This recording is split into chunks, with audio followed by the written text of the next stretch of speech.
a lot of times, perhaps some of the things, we learn along the way is that on the state level, trying to get grants and, for instance, the libraries, like you mentioned, Derby has two, one public, one private, but they both, it's a struggle, especially, with the situation of the economy today, to get money, let's say, from the state or federal money or things like that, to have an organization. I mean, you pointed it out, the fact that this is now in the Valley, located, it's your entire focus is on these towns, that then you can see the results, as opposed to being one of several regions where it was in Greater New Haven. All due respect to what they do, obviously their sole focus wasn't just on this area. So by having, like you said, they were smart enough to realize they need something here as sort of like a satellite that actually, provides that kind of focus. And I guess I'm thinking about, let's say, if we go back to the grants, Carla, if somebody or organization wants to apply, if you were to provide, maybe three tips or three sort of things to be careful of or be wary of when you submit your application, that somebody who's looking for those grants, what would those be? And actually, to clarify, who actually reviews, you mentioned a board of directors that you have, so who's actually on that board of directors other than the people here, and just kind of how that process works to try to help the community? With regard to our grants and some tips and advice, we did have a workshop at the beginning of this year. One of the things that the foundation feels obligated to do is to provide technical assistance to our nonprofits on a variety of things, and one of those is how to prepare a better grant application, what the things are. So we really went and offered a basic Grant Writing 101 class, and it was very interesting. It's, some very simple things that people sometimes forget are the most important. We need to know from organizations, what is it that you are looking for funding for specifically? Be as specific as you possibly can, and then provide us with data, statistics, past successes, things that can really enhance the application in the eyes of those who will be making the decisions. And think carefully about not only what you're going to do with the money we give you, but then how you're going to continue that program beyond the dollars that we have. We don't really have enough funding here to be the sole source of support for organizations, nor can we guarantee that we can fund things beyond a certain period of time. So we feel that it's important for organizations to think very carefully about what they're coming to us for, to really prioritize their most urgent need, and then to come to us with an application that has plenty of good information and support. Again, we like to see other sources of funding or other organizations that are supporting their initiatives. In terms of who makes the decisions for these grants, as I mentioned, in our small community grants process, we actually convene a committee of community volunteers that make those decisions. The full board has the ultimate authority over all grants. So even with the community grants, the committee will make a recommendation, and then it's ultimately up to the board of directors to ratify those decisions. The board of directors is completely engaged. They are the decision-making body for our largest process, our responsive grant process. And again, the information that they're given comes after a lot of work on the part of staff, our partners in New Haven, and community reviewers. So they are not actually looking through the applications. In our early days, they did. They actually read all of the applications and came back with ranking and decision. But now we prepare the board with some significant analysis with all of those things detailed. And then we have a very, very rich discussion about what makes the most sense. And sometimes, most times, there isn't enough money to fund everything that all the requests that we have. So difficult decisions are made, and the board really tries to invest in the things that will have the most success, have the most impact, be the most successful. And then organizations are encouraged to come back again. If they are not successful, or they don't get as much as they want, they can always come back to us in the future. So that's how it works. Now, as far as the community committee that you mentioned, is that local residents, business owners, things like that? Where does that committee come from? It is. There are people that we want to get people who have different experience in the community. So some may be school volunteers, some may be business people, we have a group of corporators here at the foundation, people that we've engaged that aren't necessarily board members but have community expertise. And again, we're just looking for a broad base of knowledge, people that are immersed in their community in a variety of different areas, whether it be health or education, that they can bring that personal experience to the table. The only thing that we ask in a committee like that is that they're not a paid employee of a grant applicant, and in that case they would have to excuse themselves. But as you well know, the Valley is a place where there are many people who are active in many organizations. Sometimes you walk into a room and you see the same faces all the time. So to try to find committee members who weren't on a board or weren't involved in some organization is very hard. So we don't prohibit that, and in fact we take all of that expertise and bring it to the table when we're making the decisions, but again in a very transparent and a very fair manner. Our bylaws give us the ability to have as many as 15 directors, which is what we have right now. Every member of our board is required by our bylaws to either live and or work in the Valley or have an intimate knowledge of Valley nonprofit organizational experience. Okay. So that at the present moment, we have a full complement of 15 people, none of whom is paid, none of whom comes here with an agenda, each one of whom comes here with an open mind and looks at these applications, and as a matter of fact, the majority of them, the vast majority of them, have opened funds of their own, created funds of their own.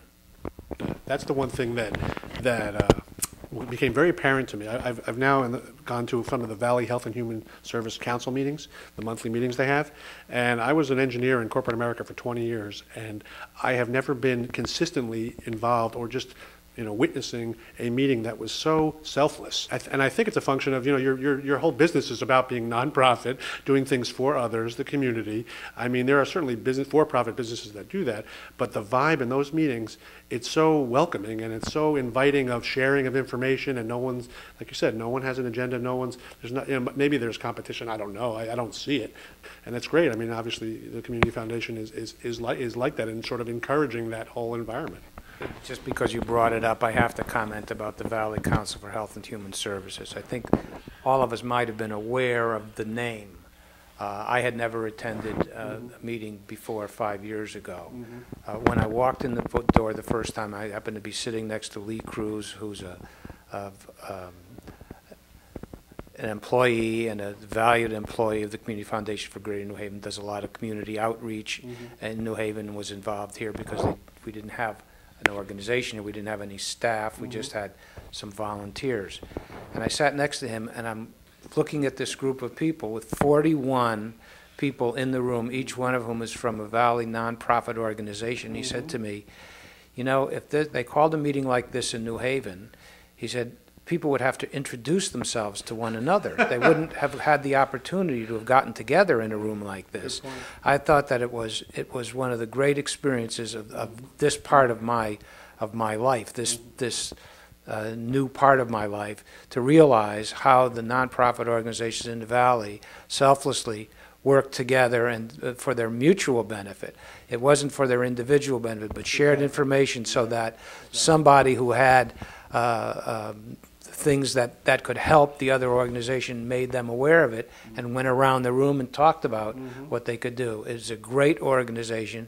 One of our earliest grants was to support work that the Valley Council is doing, and it's a treasure that is not known to many people in the Valley. Absolutely. It is known to the nonprofits because they are a great assistance. I'm glad you brought that up. Absolutely. I mean, I know Jack Walsh. I'm sure all of you know who Jack Walsh is.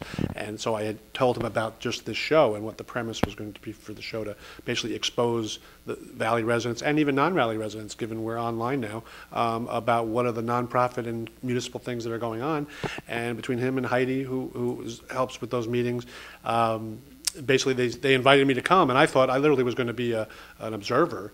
And not only did they invite me to come, they let me sit in, participate in the meeting, present, do like I had like a couple PowerPoint slides, and the next thing I know, I felt like I had hit the jackpot, because I basically was presenting or talking about this show to all of these nonprofits who effectively, like yourself, are eligible to appear on the show. So then either after the meeting, or I got emails or phone calls or text messages or whatever, what do we want to do? And as a matter of fact, the council themselves, we've been emailing back and forth. I want to have them on the show, because literally, if you, just like your annual report, if you look at the Valley Cares report that they put out, it covers literally every single topic that we want to cover on this show. It's got data on how many people go to the library every year, attend a concert on the green. I mean, all of the sort of community and or cultural aspects of living in a community are covered by this Valley Cares report. So it's literally like a synopsis of every show that we want to cover. So I'm sure that'll happen soon. We've been going through logistics to get everybody in one room like yourselves. But I was just overwhelmed by the welcoming and the reception that I've gotten from that organization. So one thing I realized, we talked about Jamie and Greg's background, Carla, but I neglected to ask you what your Valley connection, if any, from this area as a child and even now. Yes, I'm a Valley girl, Mark.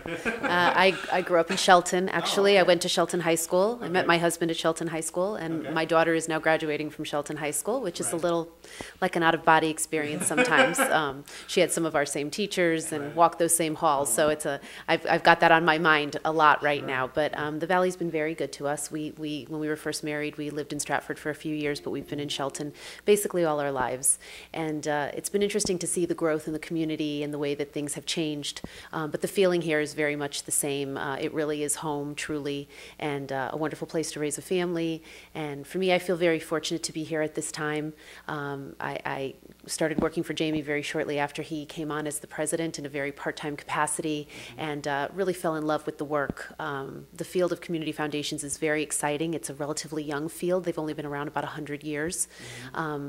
As a field, now outside of the United States, but started here in the United States. And again, the grant making is extremely exciting, but what I find even more exciting is the stories like Greg told and like Jamie tells about his family. The stories of the donors is really where my heart is, and to hear what's important to people, what they value, and maybe they no longer live in the Valley.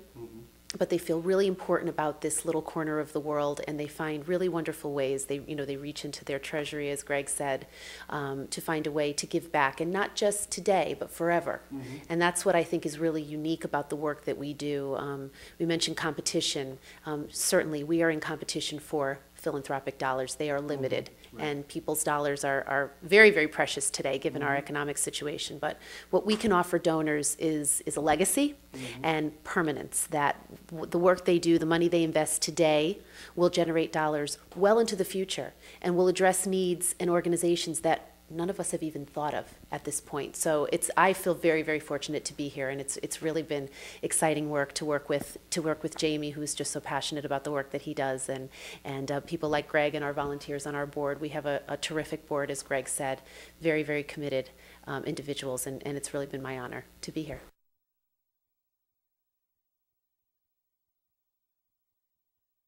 Team Early Education is a preschool program that serves children ages 3 to 5. We offer a part-day program at no cost and a full-day program with a sliding fee scale. All of our programs include breakfast, lunch, and snack. Our caring and professional staff is here to prepare your child with a basis for lifelong education and success. Check out Team Early Education today. Carla brought up the unique part of what this organization is, and I think it's different from others, and I think that's something that we'd like to bring before more people who are not aware of it. There's an IRS definition. In order to be a community foundation, you can't just show up one day and say, I'm a community foundation. You have to meet certain very specific IRS guidelines, which include that you have to be tax exempt, you have to be publicly supported, you have to be philanthropic, and a philanthropic organization, and it has to be comprised primarily of permanent funds that are established by individual donors. And most importantly, that the purpose of those funds has to be for the long-term charitable benefit of the residents of a specific defined geographical area. In this case, Ansonia, Derby, Oxford, Seymour, and Shelton. So that's how you can become known as a community foundation. You just can't decide that that's what you're going to do. But the short answer of what we do is that we are a vehicle. People don't give to the Valley Community Foundation. They give through us to other nonprofit organizations. We are a vehicle through which individuals can continue their own charitable giving on a permanent basis. They set up a fund which continues after all of us are gone. There will be funds created for the purposes which they establish. And this board and future boards have to honor the intent of the donor on a permanent basis and say, this is what they wanted to do. They're not here anymore to direct us, but we have to figure out exactly what it is that they wanted to accomplish. How did they want to benefit this community? And they put it in writing and they signed it, and we acknowledged our obligation to continue what they wanted to do on a permanent basis. So our successors will have that obligation. After we are long gone, there will be the Peter Vartelis Fund for the purpose of letting kids who can't afford to go to the Y to be able to go to the Y. How wonderful is that? Not all of our grantees have to be 501c3. In other words, they don't have to be established and identified by the IRS. And there are certain requirements regarding specific grant programs where if they are not, they have to have a financial fiscal agent who will handle their money so that we can be assured that it's being handled in an appropriate way. But we do have guidelines we have to adhere to for IRS purposes and audit trails so that we know where our money went and it's readily available for any investigation. So we have to be aware of that, and that's why we have reports that are required.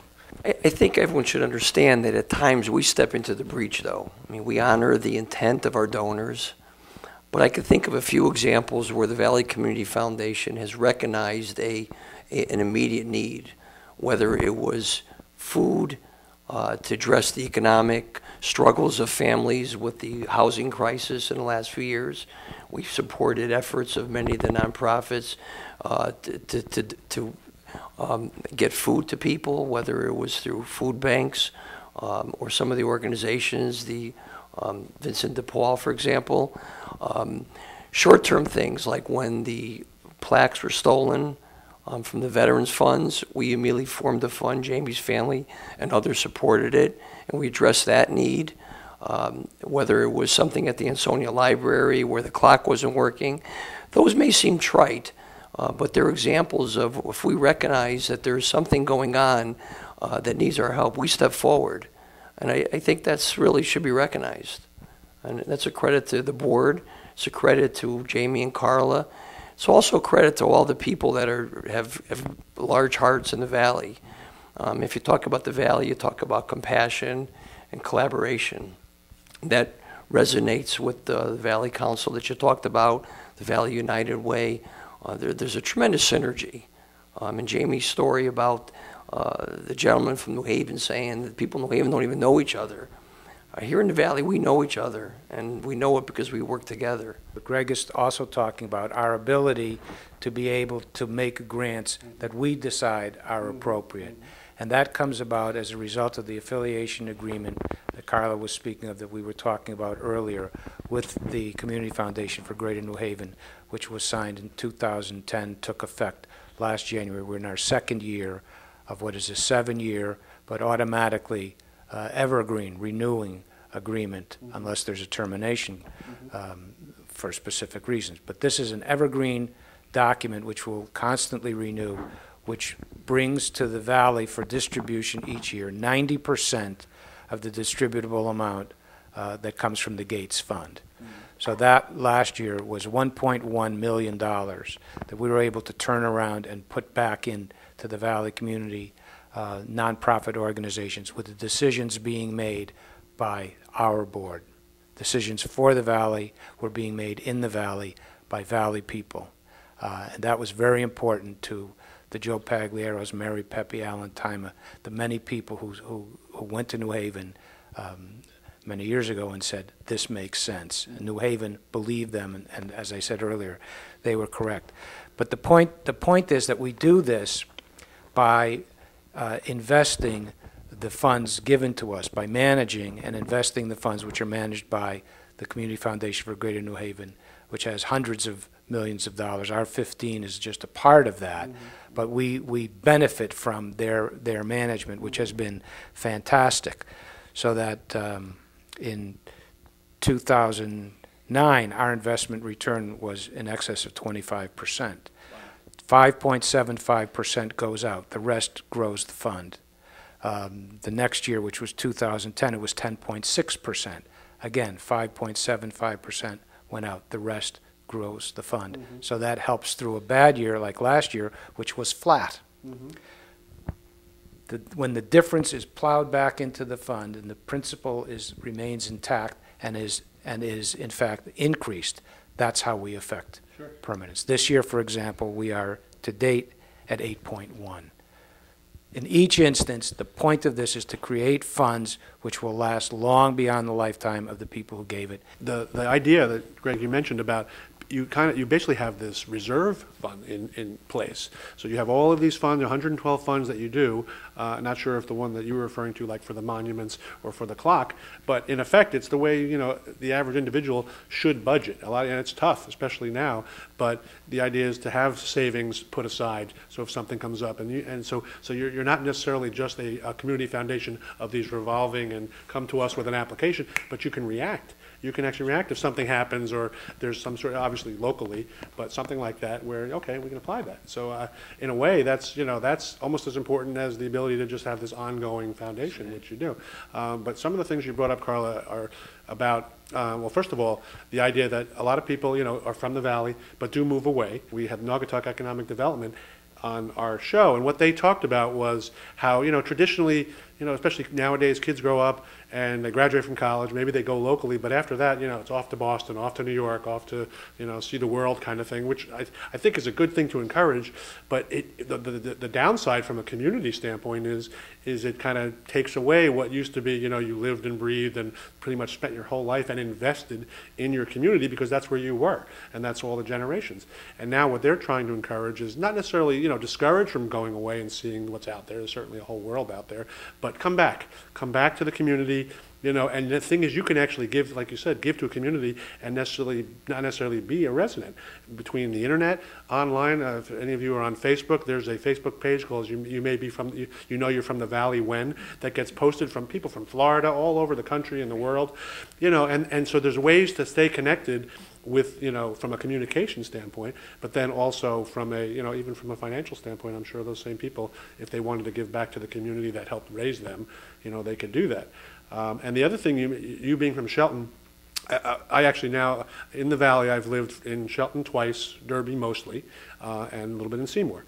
I'm back in Shelton, and one of the things that appeals to me, just from if you look at sort of the overall picture of the Valley, you have that strong ethnic diversity, things like that, but if you look at, and Shelton certainly has that, but I think Shelton is also, it's in Fairfield County, so it has a little bit of a different perspective from that standpoint. The tax base, I believe, is annually, the lowest in the Valley, so they're sort of the role model from what they've been able to do as far as draw current businesses and things like that. So I love the fact that Shelton is part of the Valley, and the fact that, it's something like we can actually look, like the schools that you mentioned. Shelton High School, traditionally does very well as far as test scores, things like that, graduation rates, all that kind of stuff. So so obviously, you having grown up there, you're certainly going to bring all of that and try to foster and continue that. So that's really nice. I think it's a nice mix. When you can get, somebody who's born and raised in Derby, somebody who was born in Shelton, and in Ansonia. I mean, you guys pretty much, that's the cross-section of the lower valley, at least, at that point. So I think it's really nice that you can kind of touch on all that as you, do what you're doing with the foundation. I mean, and when you move to a community like this, what I noticed is as soon as you do any amount of volunteer work, I mean, it's as simple as going to one event at St. Mary's and, carrying a tray of sauce from this table to that table, it's And like, you're part of the they really, well, I think right. people around here, I mean, everybody appreciates volunteer work, but what I've noticed is they really understand, you could be home, watching TV or doing whatever, which, nothing wrong with that, but the fact that you took the time to come and just help us do something, even just smile and chat with people, it's amazing, the reaction you get, and that just motivates you to do it even more. I just want to talk for just a minute about the idea of how people can get involved. I think that that's an important thing. It certainly is. There's a way to do this with respect to people who most often, I think people's connection with this may be from something they would see in the newspaper. If a loved one passes away, to contribute to a particular fund, and we have been the beneficiary of much of that generosity over the years. But you don't have to have a lot of money in order to assist. We have a number of funds that are general in nature, that they are determined, they can be for various types of purposes. We would be happy to send anyone who wants it a copy of our annual report, which has a list of all of the funds, and it has descriptions of what they do. But in addition to that, we've had a number of people who have started funds with very small amounts. I'll just talk about my mother and my aunts, for example. This was before there was a Valley Community Foundation. They started a fund with 3 gifts of $40 each. It was my grandparents' 40th anniversary. They didn't want a present, so they put $120 into a bank account at the Derby Savings Bank for the purpose of endowing a fund to buy books for the Derby Public Library. Over the course of the 50 years since then, this was 1951 to now, that's been my family's thing. Whatever the event was, whether it was a good thing or a sad thing, we would put in the paper, please give to the book fund for the benefit of the Derby Public Library. That fund now is in excess of $35,000. It produces $2,000 a year for the library to be able to buy books that it otherwise couldn't afford. The point of that has nothing to do with my family. It has to do with, you can start with $120. You can build that over a period of time and get it to a point, and that if you are committed to that and you make that known to your family and your friends in the community at large, you can create an oak tree out of a seed. And that's what this is all about. That will continue. There are 2 generations of my family have passed away since that started. But there will be books for the Derby Public Library forever as a result of a gift that started with 3 people giving $40. We were welcoming that. If you have an interest in building a fund, we will work with you to do that over a period of years, get to that point. The members of our board, when we started, there were 5 members who were not able at that point to fully fund, to endow a fund with $10,000. They did it over a period of years. Every one of those funds has come to fruition and is now endowed because they said this was a commitment they wanted to make. Doesn't require a lot, it just requires a desire, and we will work with people to do that. If you have any comments on the show, feel free to provide feedback, questions, or suggestions to lookingupvalley@gmail.com or check out our Facebook page and dedicated website. Thank you very much.